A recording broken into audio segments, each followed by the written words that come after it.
Alors merci Alizé, bonjour à tout le monde et bienvenue à ce webinaire. Si vous avez des problèmes pour m'entendre, n'hésitez pas à le signaler tout de suite dans la boîte de messagerie et je ferai ce qu'il faut pour m'adapter. Donc, c'est un webinaire du CCNPPS. Le CCNPPS fait partie d'un réseau de 6 centres de collaboration nationale en santé publique, financés par l'Agence de la santé publique du Canada et qui sont répartis dans différentes régions du Canada. Pour notre part, Centre de collaboration nationale sur les politiques publiques et la santé, nous sommes hébergés à l'Institut national de santé publique du Québec et notre mandat est de soutenir les acteurs de santé publique dans leurs efforts de promotion de politiques publiques favorables à la santé. En ce qui concerne les politiques favorables à la santé, je reviendrai sur ça un petit peu à la fin de cette présentation. Donc bon, pour finir les présentations, ça a un peu déjà été fait. Donc je suis agente de recherche au CCNPPS. Alizé, qui intervenait tout à l'heure, est ici pour le soutien technique. Et puis on remercie également Maud Emmanuel Labesse pour l'organisation du webinaire et peut-être pour répondre à certaines de vos questions dans la boîte de messagerie en cours de présentation. Ce webinaire est accrédité par l'École de santé publique de l'Université de Montréal. Donc, cette procédure requiert que je déclare mes conflits d'intérêts.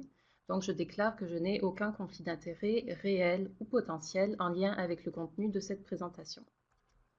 Alors, on va parler un petit peu de vous maintenant que les présentations sont faites de notre côté. Donc, on va lancer un premier petit sondage, comme disait Alizé, pour notre suivi, pour que vous nous indiquiez combien vous êtes devant chaque écran. Donc, si vous assistez au webinaire avec des collègues, merci de nous le signaler en remplissant le petit sondage qui s'affiche à l'écran. Puis vous verrez que ça va être aussi une petite préparation pour la suite. Il y aura quelques autres sondages et interactions pendant ce webinaire. Je suis consciente que c'est l'heure de la digestion et donc je ferai tout mon possible pour vous garder réveillés avec ces petites interactions. Alors, on voit les réponses qui rentrent. Je pense donc on a un grand groupe de 5 personnes ou plus, et sinon pour l'essentiel, on a des personnes qui assistent seules au webinaire. Je vais laisser courir le sondage pour ceux qui voudraient encore répondre. Je vais enchaîner sur la suite. En fait, quand vous vous êtes inscrits, donc vous avez tous répondu à 2 petites questions qui nous permettent de situer un peu votre profil. Donc, ce qu'on remarque d'intéressant, vous êtes quand même une bonne moitié à avoir déjà une connaissance intermédiaire du sujet dont on va traiter aujourd'hui. Et la familiarité que vous avez avec le sujet provient, pour une grande partie d'entre vous, entre autres, d'expériences concrètes. Donc, on va s'adresser vraiment à tout le monde aujourd'hui avec la présentation. Mais avec le profil des personnes qui assistent, il sera d'autant plus intéressant d'écouter vos petites contributions quand je les solliciterai sur le sujet. Alors, nos objectifs aujourd'hui, tels qu'annoncés, c'était de reconnaître les enjeux particuliers du partage de connaissances ciblant les politiques publiques et puis également vous amener, si cela vous intéresse, à utiliser une liste de questions pour réfléchir à vos pratiques dans ce domaine. Vous voyez la petite icône d'un cerveau très coloré, ça signalera toutes les diapositives où on présentera ces questions de réflexion. J'aurais aimé pouvoir lancer des discussions à ce sujet dans le webinaire d'aujourd'hui, mais étant donné qu'on a une seule heure, ça ne sera pas possible. Donc, ce sera plutôt des questions pour vous à garder pour la suite, pour des réflexions sur vos propres travaux. On a quand même une posture très humble dans tout ça, hein. Clairement, on ne va pas donner des solutions à tout aujourd'hui. L'idée est plutôt qu'on réfléchisse ensemble aux enjeux qui peuvent se poser et à comment essayer de faire mieux. Et je dirais que pour faire mieux, la première chose à faire sur le sujet du partage de connaissances pour influencer le développement de politiques publiques, c'est peut-être d'élargir notre champ de vision. Donc sur ce sujet-là, on a tendance spontanément, et quand je dis on, c'est nous, acteurs de santé publique, à penser, bon ben, nous, comment pouvons-nous mieux rejoindre les acteurs politiques? Et ça passe principalement par une réflexion sur les stratégies de partage de connaissances. Donc il est naturel qu'on se centre sur ça, parce que c'est ce qui est le plus en notre contrôle, mais la vue d'ensemble, on pourrait dire que ça ressemble plutôt à ça. En tout cas, le processus, s'il arrive jusqu'à son terme, ce qui n'est pas toujours le cas, donc, on est dans un univers beaucoup plus vaste. Alors, pas de panique, on va s'attacher aujourd'hui justement à décortiquer cette figure ensemble, morceau par morceau. D'où vient cette figure? On en a fait une version initiale pour représenter nos hypothèses, et puis surtout le gros du travail ensuite, ça a été de la croiser avec les données empiriques qu'on trouvait sur tous ces sujets, des données empiriques qu'on a recueillies via une revue de littérature. Bon, le sujet, je ne le rappelle pas, mais je précise qu'on s'intéressait plus particulièrement à tout ce qui concernait le processus de partage de connaissances, beaucoup plus que les résultats. Donc, on avait vraiment un intérêt sur le comment ça se passe. Ça a été une revue systématique qui a fait appel aux bases de données de plusieurs disciplines. On retenait uniquement des données empiriques, donc pas de littérature théorique, mais vraiment des études portant sur des expériences concrètes qui avaient été tentées dans les pays occidentaux entre 2000 et 2014. Donc le tout avec l'objectif de tirer des leçons vraiment concrètes. Le résultat de tout ça, ça a été ces 92 documents retenus pour informer ce travail. Ce n'est pas une fin, cependant. Bon, on a eu une publication récente qui présente la figure dont on va parler aujourd'hui, et qui lance le projet en fait. Donc l'idée, c'est d'aujourd'hui poser une vue d'ensemble, et ce qu'on fera dans la suite du projet, ce sera d'approfondir différents sujets qu'on va juste effleurer aujourd'hui dans le fond. Donc aujourd'hui, je répète, on va décortiquer cette figure. Je ne veux pas décourager cependant ceux qui ont déjà lu le document. On va essayer d'aller plus loin aussi. Donc je vous montrerai des aperçus des données empiriques, c'est-à-dire des citations assez parlantes qui illustrent les différents éléments de la figure. Il y aura évidemment toutes les petites interactions qu'on lancera, et puis je vous dirai 2 mots aussi à la fin sur la suite du projet. Alors, on va commencer par définir un peu les termes dont on parle. Donc, les connaissances, on a parlé de connaissances de santé publique pour le moment, mais plus précisément, on va parler de connaissances scientifiques. C'est ça qui va faire l'objet du partage de connaissances. Cela dit, il n'y a pas nécessairement de consensus sur la définition de ce que sont les connaissances scientifiques. Donc, je vois que certains se sont lancés déjà sur le petit sondage. C'est un sondage à réponse multiple. J'aimerais que vous indiquiez ce que vous considérez comme des connaissances scientifiques parmi tout ça. Puis pour la réponse B qui parle des savoirs experts, c'est défini comme les savoirs qui sont accumulés par une personne au cours d'une carrière sur la base de connaissances formelles et d'expériences professionnelles aussi. Donc je laisse encore quelques temps pour rentrer les réponses. J'en profite pour boire une gorgée d'eau.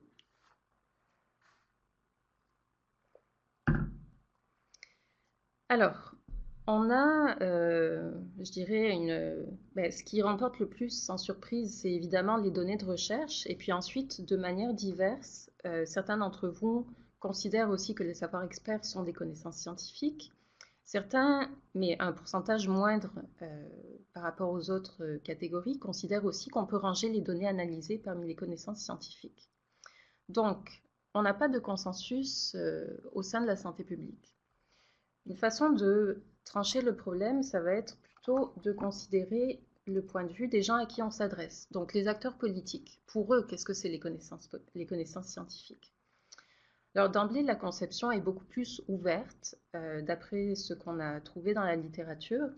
L'hypothèse quand même qu'on affinera en poursuivant l'analyse des données, c'est que finalement, si l'acteur qui apporte certaines connaissances est considéré comme scientifique, les connaissances qu'il apporte vont l'être également. Vous avez une première petite citation pour illustrer ce propos-là, qui reflète une étude faite en Australie auprès d'un groupe de politiciens. Vous voyez qu'il y a une notion assez floue. Eux, ils pensent plutôt à l'expertise, et dans cette notion d'expertise, ils rangent toute une catégorie de personnes, parmi lesquelles des chercheurs. Donc tout ça pour illustrer que oui, il y a une conception ouverte. Je vais faire quand même un petit aparté sur les citations qui sont dispersées dans cette présentation. Une citation, c'est évidemment un aperçu partiel de ce que représente la littérature. Donc j'en ai choisi qui sont suffisamment représentatives, mais il est évident que dans l'analyse qu'on fera ultérieurement, on aboutira à des visions beaucoup plus nuancées, parce qu'évidemment, selon le contexte ou selon l'interlocuteur qui s'exprime, les points de vue peuvent diverger, plus ou moins.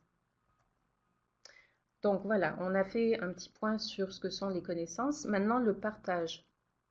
Le terme partage n'est pas choisi au hasard, donc la question à se poser aussi, c'est est-ce que réellement il y a un partage, donc un échange.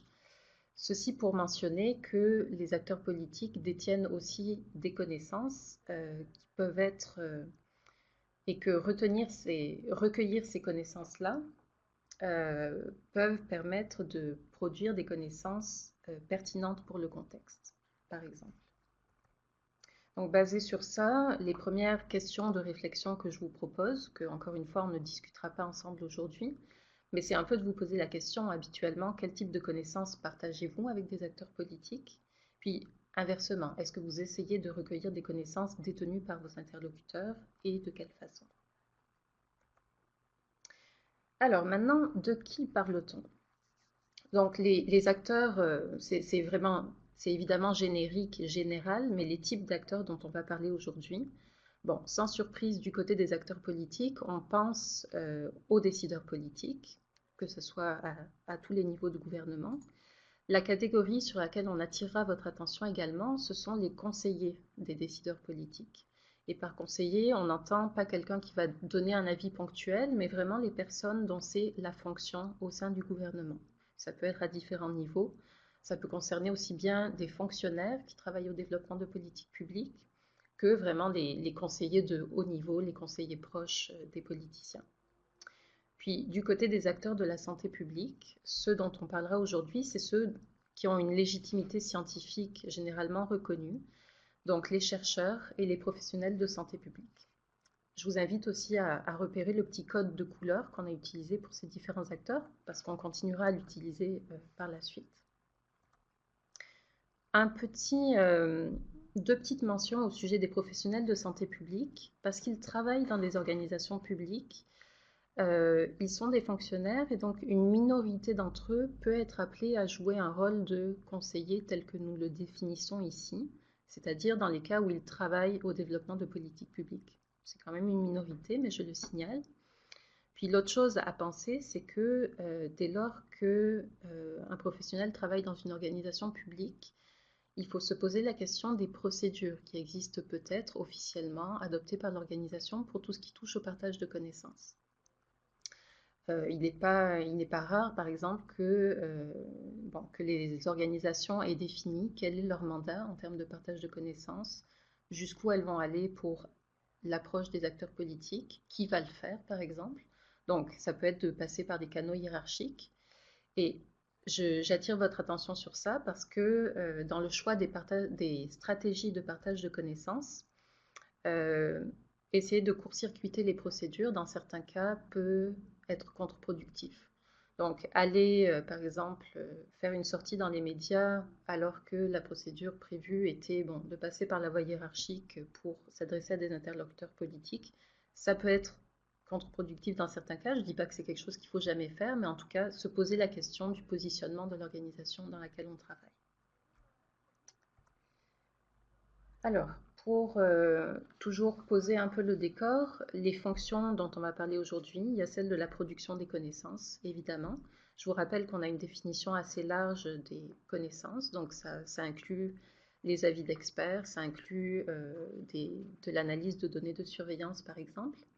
Et puis, il y a bien sûr la fonction de relayeur de connaissances, que ce soit telle qu'elle ou que ce soit sous une forme transformée. Bien sûr, une même personne peut exercer ces deux fonctions à des moments différents. Donc, on va entrer dans le cœur du sujet, la figure.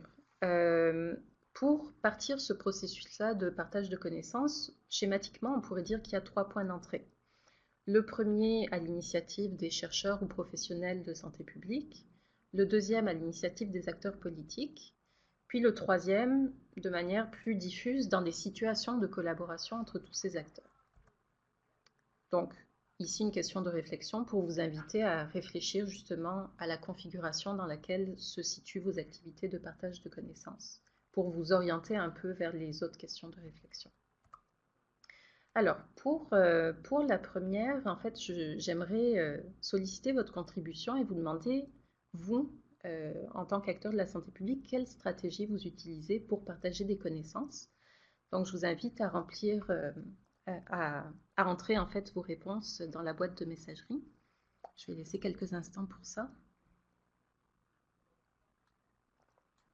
Donc Pascaline Briand qui nous indique qu'elle organise des formations. Nous avons d'autres personnes aussi en train de proposer des réponses. Je laisse quelques minutes encore. Voilà, donc ici toute une panoplie qui est proposée par Anne Bollet, qui fait des publications dans des bulletins, des articles, qui fait également des présentations, organise des formations, produit des rapports, des présentations, synthèse de connaissances, base de données en ligne, ok, des sondages, ce qui est intéressant, ça permet, j'imagine, une prise de besoin aussi. Ok, Catherine Déa qui souligne un point important sur la prise de contact avec les décideurs. J'espère que, bon, on réabordera ce sujet évidemment à plusieurs reprises. PowerPoint, bulletin, article, etc. Ok, bon, merci pour avoir illustré un petit peu tout ça. Donc ça nous donne une bonne idée concrètement d'exemples de stratégies de partage de connaissances. Alors, comment cela figure? Donc, il y a toute la panoplie de stratégies que vous nous avez mentionnées. De manière intéressante, ce sont des stratégies qui ciblent directement les acteurs politiques. Je vais mentionner quand même un autre passage, tiens, que Vicky Bernier d'ailleurs vient de mentionner, les communiqués de presse. Donc effectivement, on peut aussi choisir de mobiliser d'autres acteurs, et les acteurs plus fréquemment mobilisés en santé publique, ce sont les médias. Intéressant parce qu'évidemment, ils permettent une résonance dans l'opinion publique, ou ça va être souvent aussi les organisations non gouvernementales.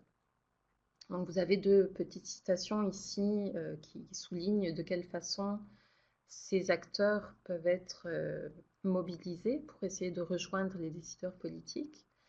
Notamment la deuxième citation qui explique comment les groupes communautaires étaient un partenaire intéressant pour les chercheurs, parce que les groupes communautaires ou de professionnels étaient souvent représentés dans des processus de consultation organisés par les gouvernements. Donc une petite mention quand même, dès qu'on fait intervenir d'autres acteurs dans des stratégies de partage, il est évident que ces acteurs ont aussi leur propre manière de faire, leurs propres objectifs et qu'ils ne vont pas nécessairement utiliser les connaissances de la manière qui était prévue, entre guillemets, par ceux qui les ont produites. Et puis j'ai mentionné aussi dans la diapositive d'autres acteurs possibles, parce que évidemment, tout type d'acteur peut se saisir de connaissances scientifiques pour essayer d'appuyer son propos. Donc, des entreprises privées à l'occasion, des lobbyistes, etc.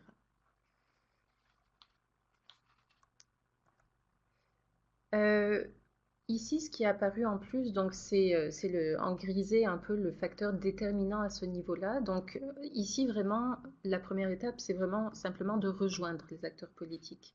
Donc ce qui va être déterminant, c'est la pertinence de la stratégie qu'on a choisie. Un point, bon, généralement, bonne porte d'entrée, c'est d'essayer de repérer les sources d'informations habituelles des gens à qui on essaye de s'adresser. Donc, d'où une petite série de questions de réflexion par rapport à ce qu'on vient de traiter, justement sur est-ce que vous analysez les sources d'informations des acteurs que vous souhaitez rejoindre? Est-ce que vous êtes soumis en tant que professionnel de santé publique à certaines procédures qui orienteraient le choix de stratégie que vous pouvez suivre? Et puis toute la question du travail avec les médias et avec les ONG. Quelles sont vos expériences? Quels sont les avantages et inconvénients que vous y voyez? Alors, le deuxième point d'entrée, ici, ça va être plutôt une initiative par des acteurs politiques quand ils ressentent un besoin de connaissances et qui vont essayer d'aller en chercher. Les sources vers lesquelles ils vont se tourner, ça peut être évidemment des supports de connaissances, donc des documents, vidéos, etc. Mais souvent, ça va être des personnes. Ça, c'est quelque chose qui ressort dans la littérature parce que c'est évidemment une manière plus rapide d'accéder aux connaissances. Les deux citations qui sont mentionnées là l'indiquent. Donc, comment se tourner vers des chercheurs d'une certaine réputation permet d'aller ramasser les connaissances voulues. Le facteur déterminant, évidemment, de la réussite à ce niveau-là, ça va être est-ce que les connaissances sont suffisamment accessibles pour les acteurs politiques? Ça recouvre toute une série de choses. Déjà, est-ce que les connaissances qu'ils recherchent existent sur le sujet qui les intéresse? Est-ce qu'ils sont assez familiers avec les sources où ils peuvent trouver ces connaissances? Est-ce qu'ils sont capables de trier parmi tout ce qu'ils trouvent? Et évidemment, tout ça n'est pas sans lien avec des stratégies de partage de connaissances qui ont été déployées à un moment donné et qui vont permettre une plus ou moins grande accessibilité par la suite. Donc ici, je vous propose une petite série de citations qui illustrent ces différents enjeux.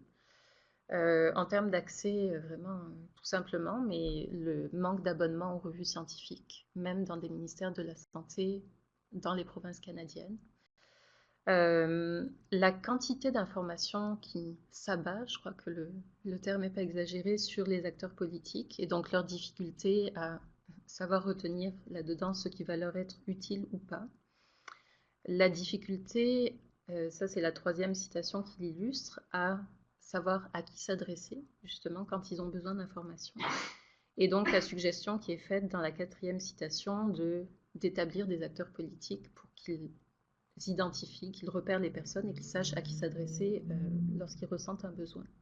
Puis la dernière citation, quand même plus optimiste, d'une conseillère politique qui explique qu'avec la pratique dans sa pratique professionnelle, elle acquiert une meilleure capacité à justement trier et traiter l'information reçue.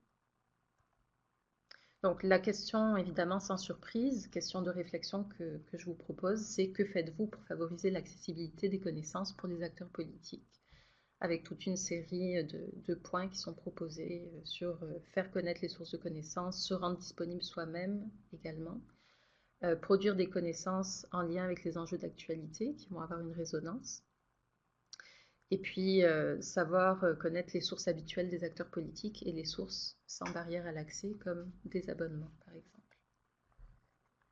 Alors, la troisième situation, c'est non pas des initiatives ponctuelles pour aller chercher ou, chercher ou diffuser des connaissances, mais vraiment de manière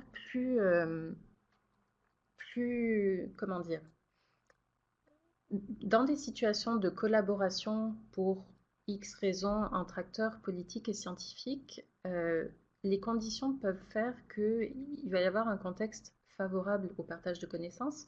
En fait, je vais vous inviter à lire tout de suite les deux citations pour avoir des exemples concrets. Et on aura un petit sondage quand vous aurez lu à propos de des situations que décrivent ces citations, en fait. Donc, je vous laisse quelques instants pour ça.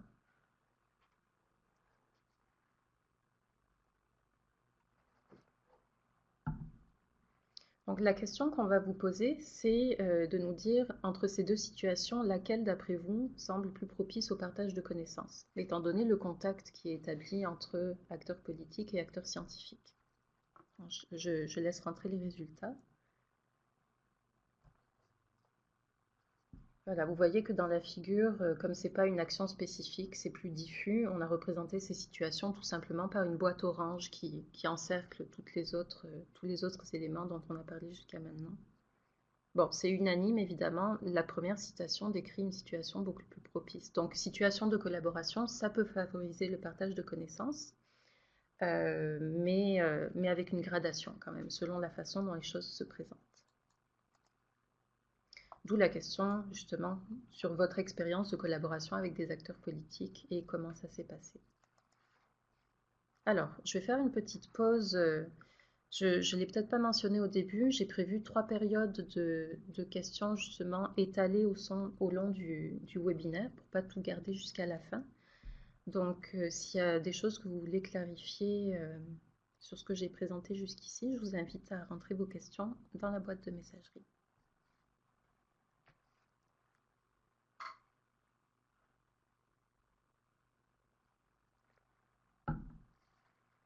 Ok, je vois personne bouger. On aura, comme je vous ai dit, de toute façon d'autres moments pour échanger.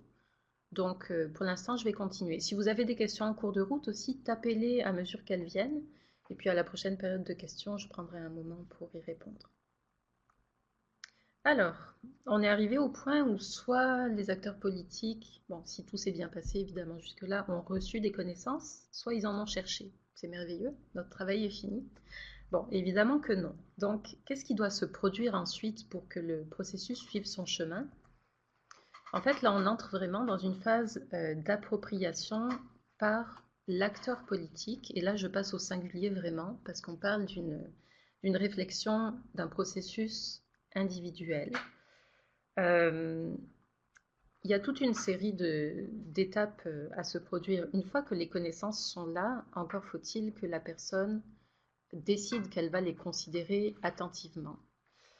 Une fois qu'elle aura fait ça, aura-t-elle jugé que les connaissances méritent une réflexion approfondie? Puis au terme de sa réflexion, est-ce qu'elle aura vraiment une intention de les utiliser? Donc évidemment, aucune de ces étapes ne garantit la suivante.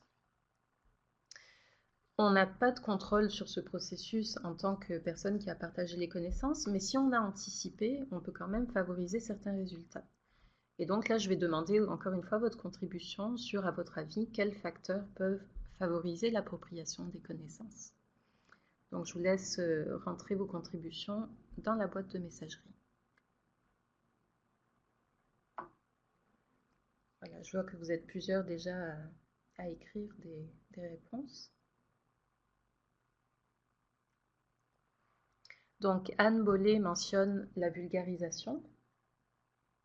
Alors Joël parle de complexité du sujet. J'imagine, Joël, que c'est pour adapter le niveau de complexité. Puis on a d'autres participants en train d'écrire.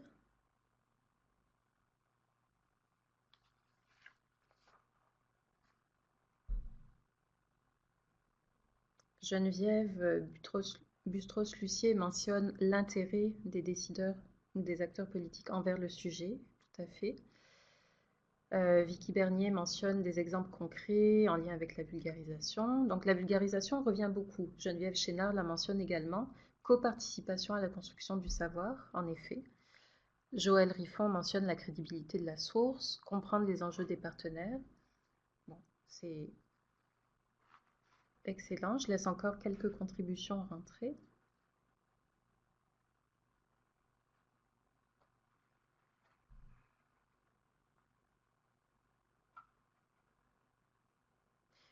Anne-Marie Cadieux qui mentionne qu'il faut apporter une réponse perçue à un besoin, des connaissances appliquées, penser à l'acceptabilité sociale de ces connaissances. Céline Plante qui mentionne la mise en contexte des résultats d'études.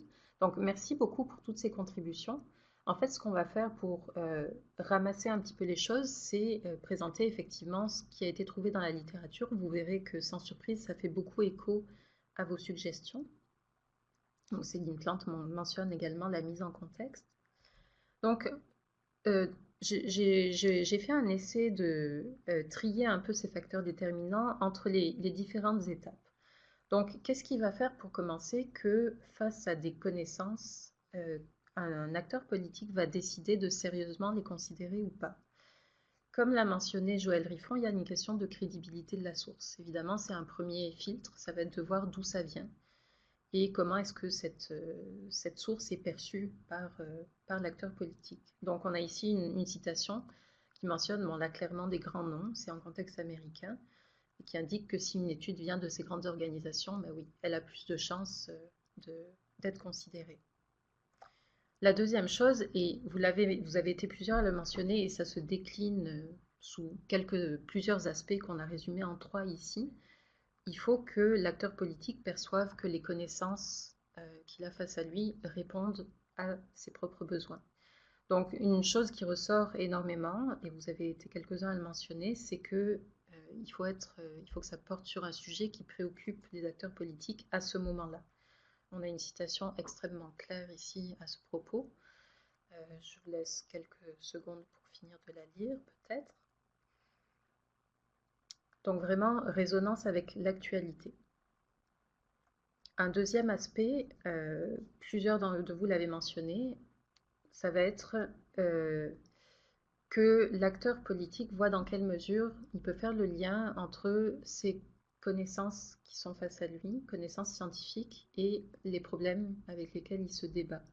Et pourquoi on mentionne le terme cadrage ici? Parce que ça va être plus facile si vous aidez à faire le lien vous-même. Donc, la citation, encore une fois, invite à présenter les choses en présentant des connaissances scientifiques vraiment en termes de quel est le problème de société ou le problème pour le décideur que les connaissances peuvent. Bon, là, c'est le mot résoudre qui est employé, on va être plus humble et dire contribuer à résoudre, mais en tout cas, ce filtre-là est clair. Et puis évidemment, bon, ça c'est un classique, tous ceux d'entre vous qui avaient mentionné la vulgarisation avaient probablement touché un petit peu à ça, il y a la question du format. Si ça apparaît, si c'est un format qui semble trop lourd à traiter, il y aura beaucoup moins de chances d'être pris en considération. Maintenant, qu'est-ce qui va faire qu'on passe d'un simple petit tri préliminaire pour une considération à la décision d'une véritable réflexion? Un élément qui se rajoute ici, ça va être la perception de l'acteur politique qui comprend ce qui est face à lui.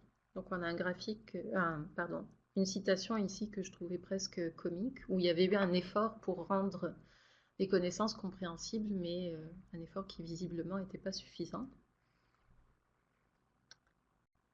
Et puis, encore une fois, ça c'est vraiment quelque chose de permanent, il va y avoir, est-ce que les connaissances présentées résonnent avec les besoins de l'acteur politique qui les considère? Donc je ne reviens pas là-dessus, ça se manifeste vraiment à chaque étape. Qu'est-ce qui va faire qu'au terme d'une réflexion, donc on s'est quand même rendu jusque-là, il peut y avoir une intention d'utilisation de la part d'un acteur politique. Donc là, je mentionne encore une fois la perception que les connaissances répondent aux besoins avec une coloration particulière, parce que là, on parle vraiment de progresser vers une utilisation concrète. Donc, ce qui va jouer très fort à ce niveau-là, ça va être vraiment la résonance avec les objectifs poursuivis par l'acteur politique. Et à titre d'exemple, il pourrait y avoir évidemment beaucoup d'autres cas, mais on a une étude australienne ici dans laquelle des fonctionnaires étaient interrogés, puis des politiciens. Et pour eux, l'utilité des connaissances, et en l'occurrence des chercheurs, du recours aux chercheurs, pour les fonctionnaires, c'était vraiment est-ce qu'ils peuvent m'aider à concevoir donc très concrètement des interventions, des évaluations. Et du côté des politiciens, c'était plutôt pour des questions d'argumentation. Est-ce que le chercheur va m'aider à présenter les idées de telle ou telle façon aux parties prenantes sur ce sujet?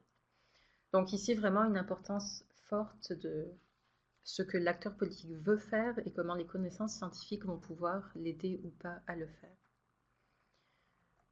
Un facteur qui intervient évidemment sans doute de manière très forte pour se rendre jusqu'à une intention d'utilisation, ça va être l'interprétation que les acteurs politiques font des connaissances. J'attire votre attention sur cette citation de Catherine Smith qui a fait toute une série de travaux très intéressants à ce sujet et qui explique comment, quand on parle de données probantes à des acteurs politiques, eux, ils répondent en termes d'idées, donc les idées qu'ils ont retenues des données probantes. Et elle souligne évidemment qu'une idée, dès qu'elle est détachée de la base de données scientifiques dont elle venait, peut être transformée beaucoup plus facilement. Et cette transformation, en fait, ne devrait même pas nous étonner parce qu'on voit que les connaissances sont passées à travers tout un processus d'appropriation. Bon, il peut y avoir eu des erreurs de compréhension, mais même s'il n'y en a pas eu, on ne tombe pas dans un vide conceptuel. Donc, on tombe chez des personnes qui ont déjà des connaissances au préalable, qui ont probablement donc, fait une synthèse des nouvelles connaissances avec celles qu'elles détenaient précédemment, et puis des personnes qui ont des objectifs évidemment, et donc qui de manière plus ou moins consciente, si elles veulent utiliser les connaissances, vont les mettre en cohérence avec leurs objectifs. Et c'est pourquoi le résultat de tout ça, c'est que évidemment l'intention d'utilisation des connaissances par des acteurs politiques peut être différente de celle à laquelle pensaient les personnes qui ont produit les connaissances au départ.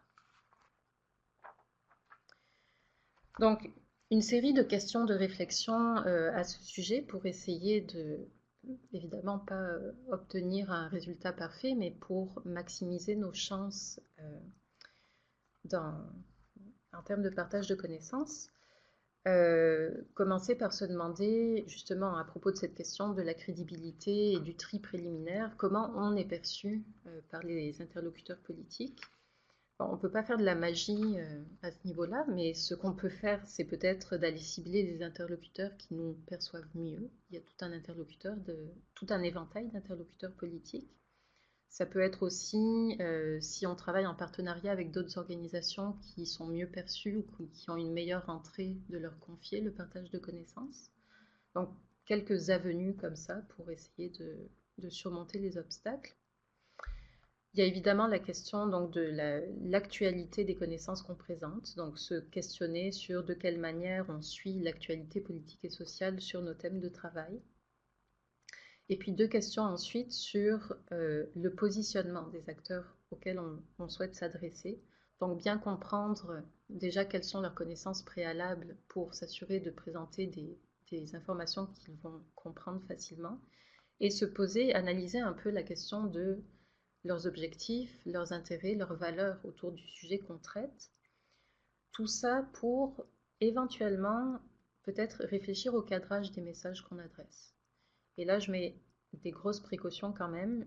Il est évidemment qu'on ne peut pas non plus, on ne pourra pas faire un grand écart puis raccorder ce qu'on présente à n'importe quel objectif ou n'importe quel intérêt d'un acteur politique. Et c'est évidemment pas souhaitable puisque, puisque l'intégrité des connaissances scientifiques devrait être préservée.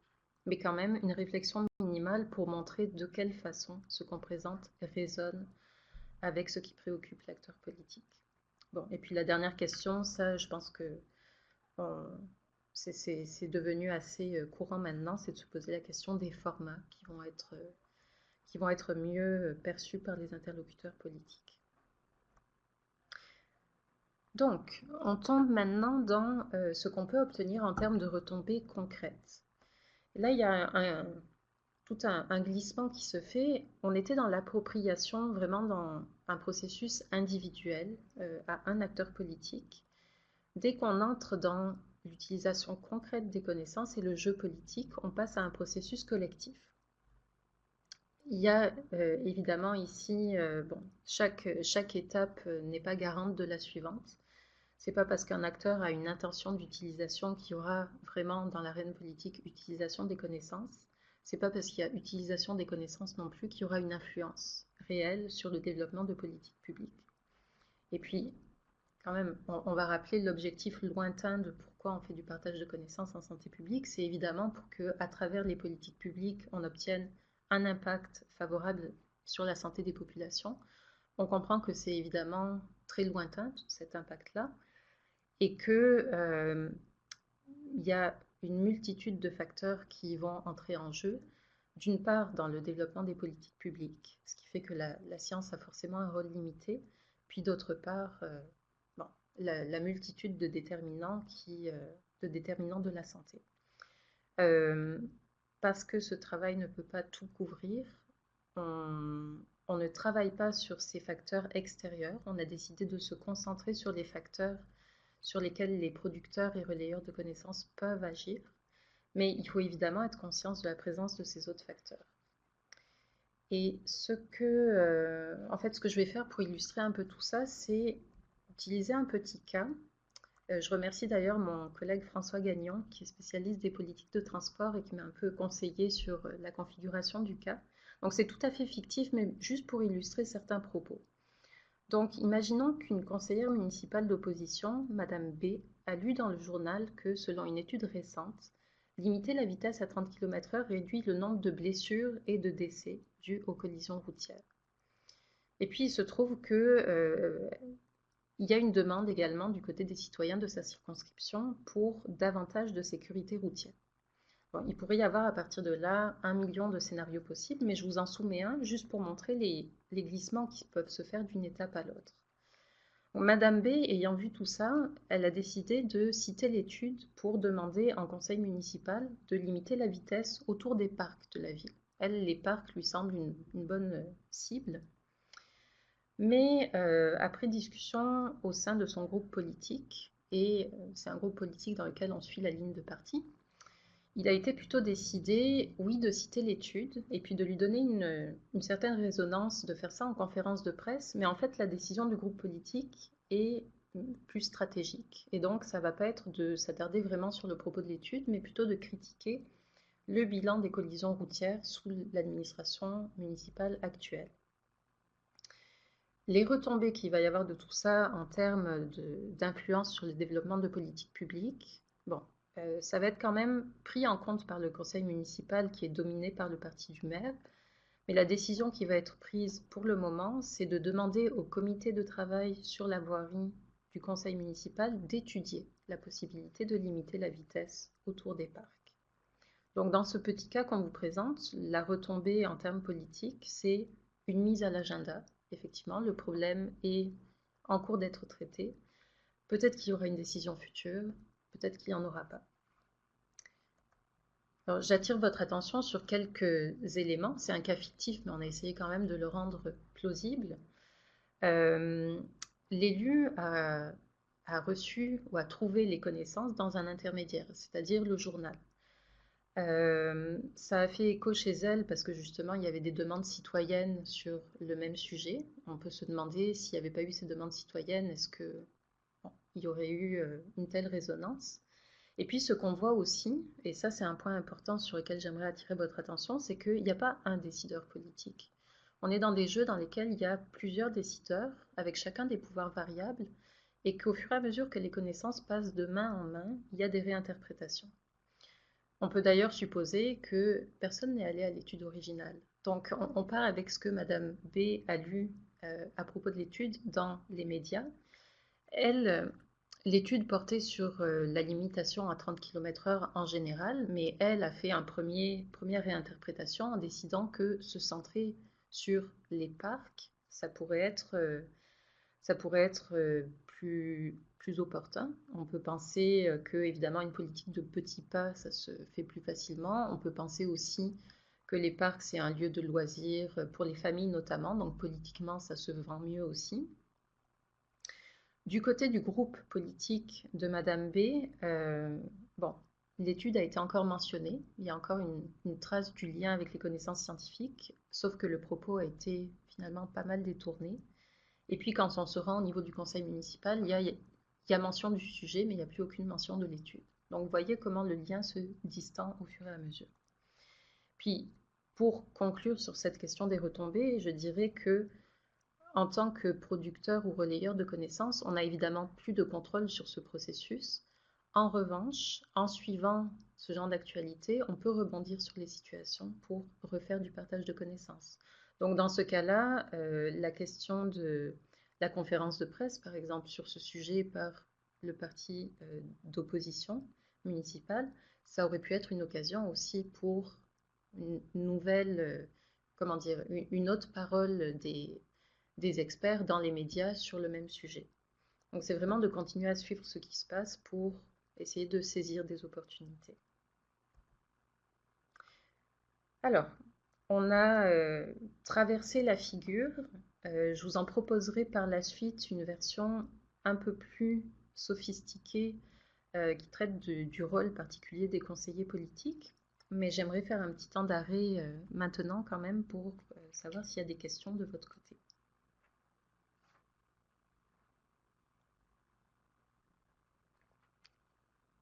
Donc je vois que Anne Bollet est en train d'écrire, on va l'attendre.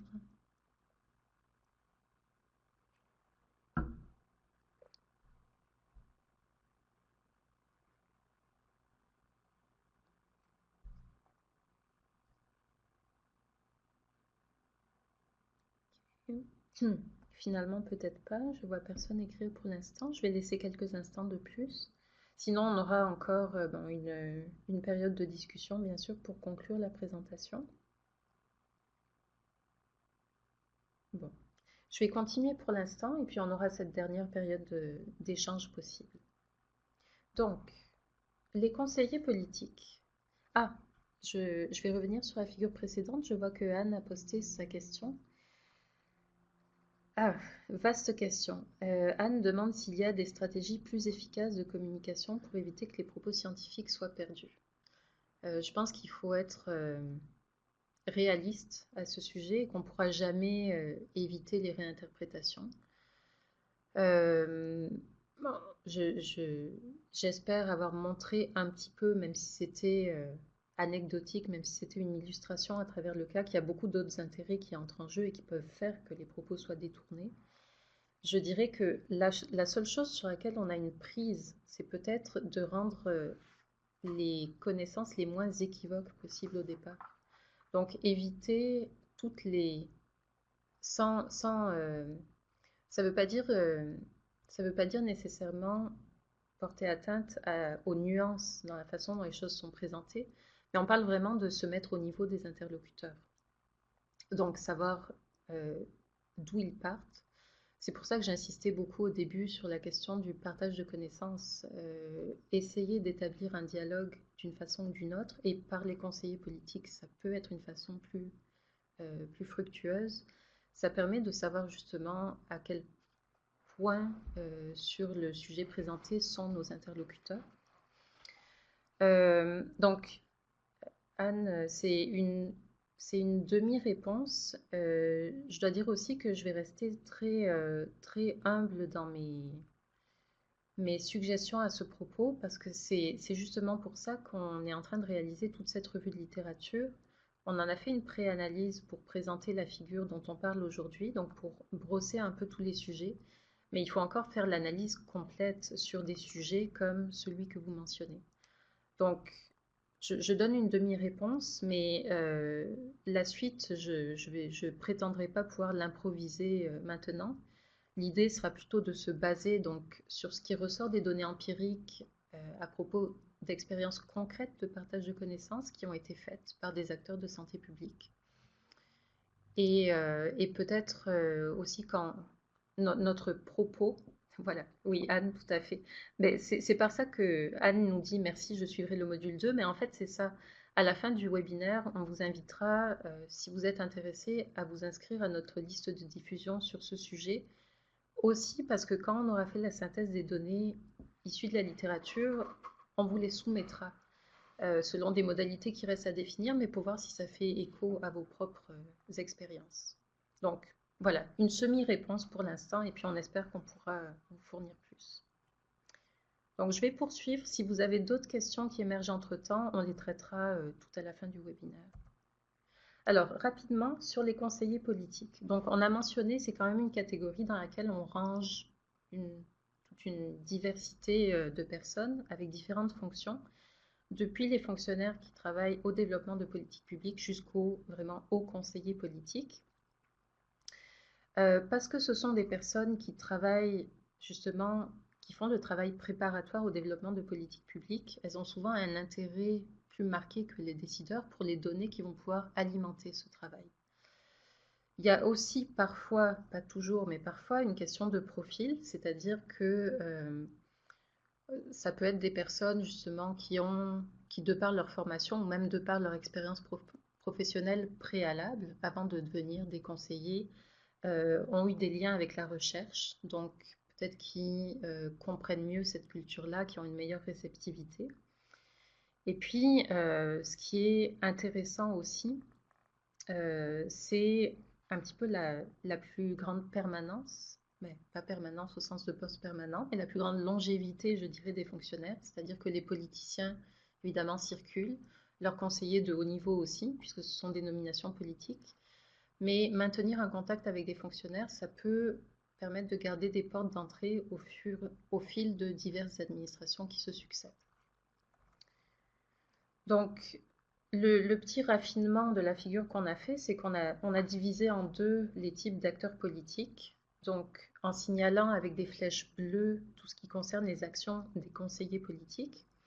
Donc, ils agissent évidemment en tant que consommateurs de connaissances, même si j'aime pas beaucoup ce terme, mais là, j'ai pas trouvé mieux. Donc, soit en recevant des connaissances qui leur sont apportées par des acteurs de la santé publique, ou en cherchant eux-mêmes des connaissances scientifiques.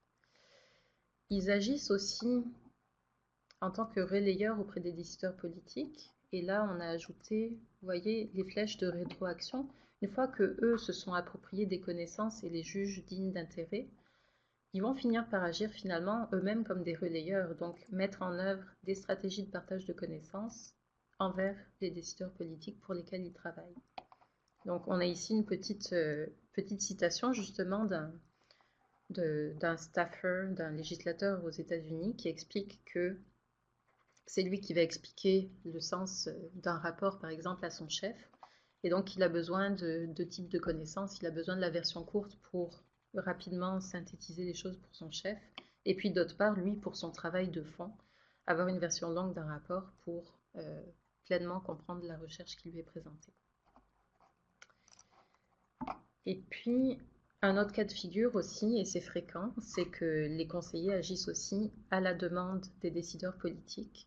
Donc, à tout moment du processus, un décideur peut demander finalement remettre à ses conseillers des connaissances qu'il a reçues ou leur demander d'aller en chercher, ou une fois qu'il les a considérées, qu'il a fait un petit tri préliminaire, leur demander d'approfondir ce qui pourrait être fait avec.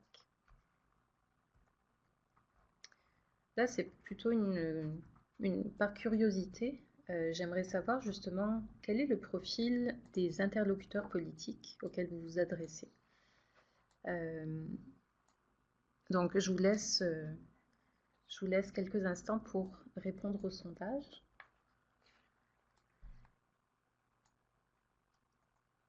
Je suis conscient qu'on n'est pas tous nécessairement en interaction avec les acteurs politiques, donc c'est pour ça qu'il y a aussi une option de réponse avec aucune de ces réponses. Je vais laisser encore un peu de temps pour rentrer les votes.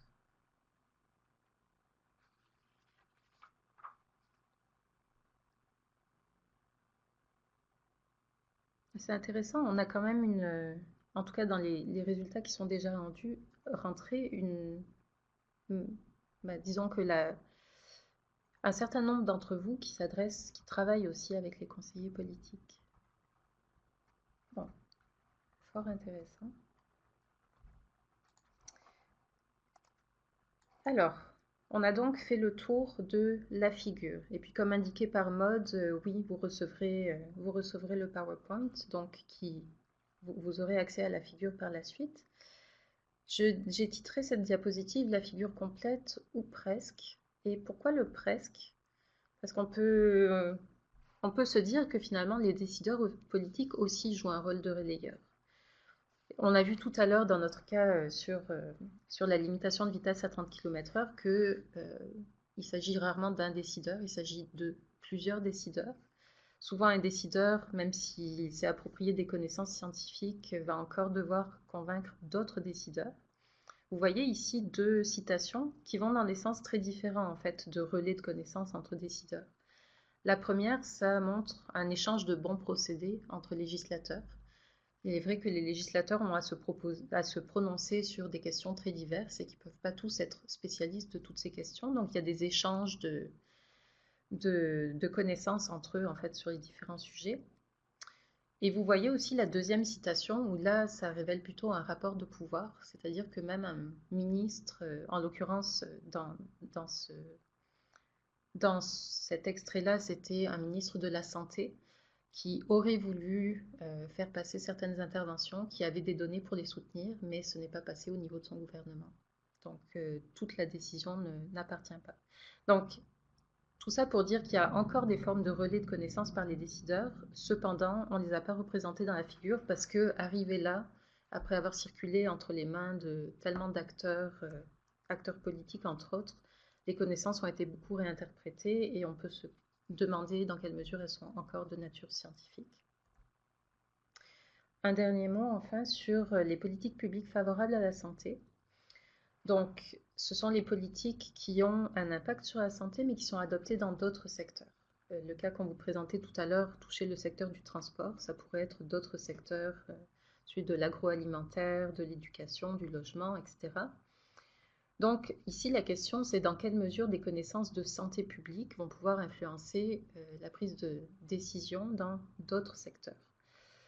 Ces connaissances de santé publique, elles vont pouvoir être portées soit directement par des chercheurs ou professionnels de santé publique qui vont approcher les acteurs politiques d'un autre secteur, ou bien ils vont plutôt décider de d'abord convaincre des décideurs du secteur de la santé pour que ceux-ci fassent le travail ensuite auprès de leurs homologues d'un autre secteur. Mais évidemment, dès qu'on s'adresse à ces interlocuteurs d'autres secteurs de décision, on tombe dans des cultures différentes. ça pose des défis supplémentaires, tout simplement bon, des questions de compréhension parce qu'on s'adresse à des gens qui ne sont pas dans le secteur de la santé, donc peut-être penser à la façon dont les messages vont être compris. Et puis aussi tout simplement parce que eux-mêmes ont leur propre base de connaissances, puis ils vont pouvoir la question va être un petit peu, est-ce qu'ils voient finalement les connaissances qui viennent de la santé publique comme étant utiles pour ce qu'ils font? Vous avez une citation intéressante à ce propos où un acteur du secteur du transport dit qu'un document de NICE, donc le National Institute for Clinical Excellence, a forcément plus de résonance auprès des gens du secteur de la santé que des gens du secteur du transport, mais il voit un intérêt stratégique quand même. Peut-être que euh, avec l'apport des connaissances de santé publique, ça peut permettre des partenariats stratégiques entre les différents secteurs. Et ça, c'est intéressant parce que, comme pour tous les interlocuteurs politiques, mais peut-être encore plus ici, il faut se poser la question, et c'est la question de réflexion qui suit. La deuxième question proposée, c'est justement, encore une fois, quel est le point de vue des gens à qui on s'adresse? Quel est le positionnement des acteurs? Donc, en l'occurrence, les acteurs des autres secteurs de prise de décision. Donc, je vois qu'il est déjà 14h57. Vous aurez les diapositives, donc le récapitulatif, là, je ne vais pas m'attarder dessus. Simplement, la conclusion sur le sujet, c'est que dans le jeu démocratique, la science ne dicte pas les décisions. Je pense que ça a été illustré clairement. Cependant, bon, il n'y a pas de découragement à avoir là. Il y a une contribution possible. Très rapidement, parce que je vois qu'il y a des questions sur les ressources disponibles. Donc oui, le PowerPoint sera envoyé. D'autre part, la note documentaire qui présente cette figure et qui inclut toutes les questions de réflexion est également disponible sur notre site web. Puis les ressources qui suivront dans le cadre de ce projet, donc au début de l'automne, vraiment un document plus méthodologique sur la revue de littérature et les caractéristiques des documents qu'on a retenus. Et ensuite, à partir du printemps 2016, probablement une série de documents thématiques.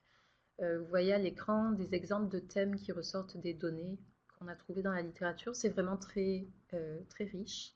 Donc, tout ça pourrait être autant de documents thématiques. Il y aura certainement, en tout cas, il y aura des documents thématiques donc sur différents sujets et à l'intérieur de ces documents, parce que le contexte est toujours extrêmement important pour pouvoir interpréter les données, des sous-analyses aussi pour voir si des différences se dessinent selon les pays, selon les niveaux de gouvernement auxquels on s'adresse, selon les branches exécutives ou législatives aussi dans lesquelles les acteurs politiques travaillent dans des contextes assez différents. Et une partie très importante du projet, je dirais, ce sera de dialoguer avec vous qui faites ou qui étudiez le partage de connaissances. Non seulement bon, pour vous informer de la suite des activités, mais aussi pour vous consulter, parce qu'il y a évidemment des zones d'ombre dans la littérature, et les spécificités du contexte sont très importantes. Donc, on trouvera des formes de consultation légères pour ne pas vous accaparer. Et on sera très intéressé à entendre vos réactions à ce qui ressort de la littérature. Donc, je suis ouverte à toutes vos questions et discussions. Je suis consciente qu'on approche vraiment de l'heure de fin. Moi, je suis disposée à rester là. Et puis, si vous devez quitter, n'hésitez pas non plus à me contacter pour poser d'autres questions par la suite. Mais en tout cas, le micro reste ouvert là si vous avez des questions.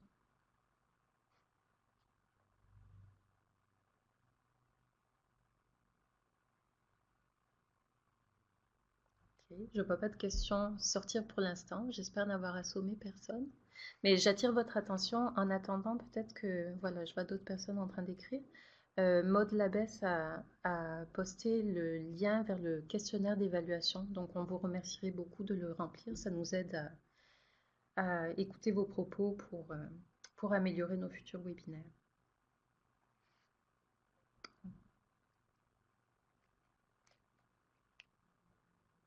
Donc, j'attends encore pour voir si des questions vont sortir.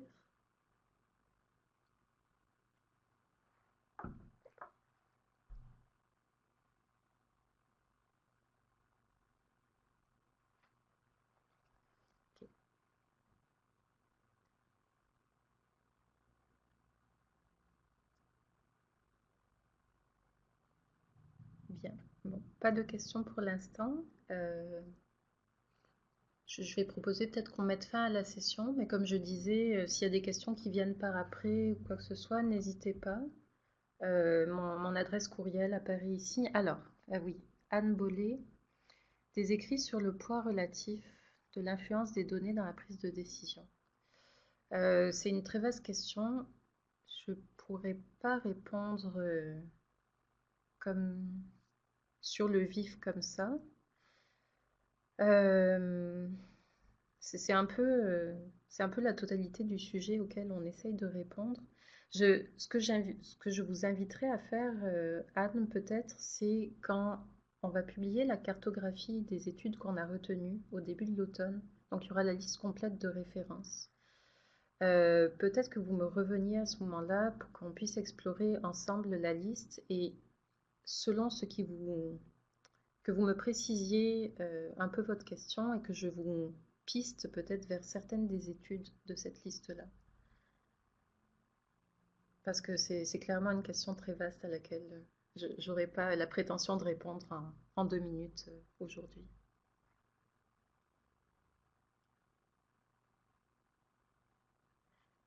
Parfait. Bon, on va mettre fin à la session pour aujourd'hui. Donc, n'hésitez pas, contactez-moi si vous avez d'autres questions par la suite. Et puis, merci beaucoup à tous pour votre participation aujourd'hui.